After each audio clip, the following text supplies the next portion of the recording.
দেখিছো আজি বহুত মানুহ দেখিছো আজি বহুত মানুহ সংগীতৰ এটি যুগৰ যেন পৰিসমাপ্তি ঘটিল বিশিষ্ট সংগীত শিল্পী গণশিল্পী সূৰ্য দাস আৰু নাই আজি পুৱা মৰিগাঁও জিলাৰ ধৰমটোলৰ তেওঁৰ কন্যাৰ গৃহতেই শেষ নিশ্বাস ত্যাগ কৰে বিগত বহুদিন ধৰি হাৰ্টৰ ৰোগত আক্ৰান্ত হৈ আছিল শিল্পীগৰাকী আজি পুৱা বাথৰুমত পিছল খাই অচেতন হৈ পৰিছিল শিল্পীগৰাকী তাৰ পিছতেই শিল্পীগৰাকীক ততাতৈয়াকৈ মৰিগাঁও অসামৰিক চিকিৎসালয়লৈ লৈ যোৱা হয় যদিও তেতিয়ালৈ মৃত্যুক সাৱটি লয় শিল্পীগৰাকীয়ে ৮৬ বছৰ বয়সত অৱশেষত মানুহৰ বাবে গান গোৱা গণশিল্পীগৰাকী দুই কন্যা একমাত্ৰ পুত্ৰসহ বহু আত্মীয়ক এৰি অজান দেশলৈ গুচি যায় নতুন সূৰ্য ৰঙা সূৰ্য পেলেষ্টাইন তুমি অসমৰ মানুহ দেখিছো আজি মোৰে মাটিয়ে ঘৰ আদি এলবাম আৰু গীতেৰে জনতাক জাগ্ৰত কৰিবলৈ চেষ্টা কৰিছিল ওৰেটি জীৱন গণশিল্পীগৰাকীৰ মৃত্যুত সমগ্ৰ সাংস্কৃতিক ক্ষেত্ৰত শোকৰ ছাঁ পৰিছে মৰিগাঁও অসামৰিক চিকিৎসালয়ত মৰিগাঁও জিলা আয়ুক্ত দেৱাশিষ শৰ্মা আছুৰ কৰ্মকৰ্তা বিভিন্ন দল সংগঠন সংবাদকৰ্মী আৰু মৰিগাঁওবাসী ৰাইজ উপস্থিত হৈ তেখেতৰ বিদেশী আত্মাৰ চিৰশান্তি কামনা কৰাৰ লগতে শ্ৰদ্ধাঞ্জলি জনায় আনহাতে আয়ুক্তগৰাকীয়ে জানিবলৈ দিয়ে যে শিল্পীগৰাকীৰ নশ্বৰ দেহ মৰিগাঁৱৰ পৰা গুৱাহাটীলৈ লৈ যোৱা হয় আৰু গুৱাহাটীতে সংগীত সমাজ তেওঁৰ আত্মীয় কুটুম তেওঁৰ হাজাৰ হাজাৰ অনুৰাগীৰ উপস্থিতিত শেষকৃত্য সম্পন্ন কৰা হ'ব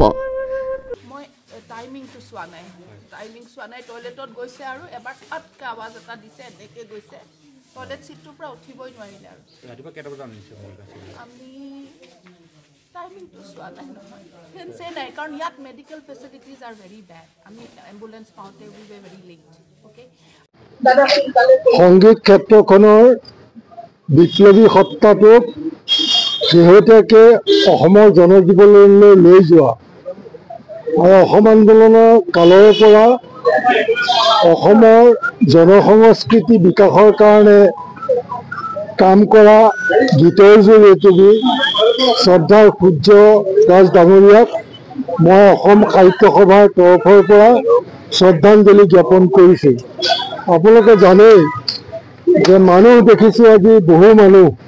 এই গীতৰ জৰিয়তে সূৰ্য দাস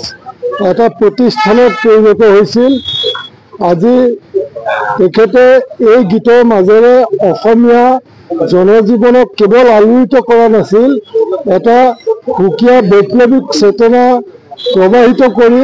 আজি অসমৰ প্ৰতিজন মানুহৰ অন্তৰত হৃদয়ত তেওঁ এটা স্থায়ী আসন ৰাখি থৈ গৈছে বৰ দুখৰ কথা আৰু দাদা অঞ্চলতে আছিলে আৰু আজি কেইদিনমানৰ আগতে আমি লগ পাইছিলোঁ দাদাক আৰু এতিয়া তেওঁ জীয়েকে কোৱা মতে ৰাতিপুৱা তেওঁ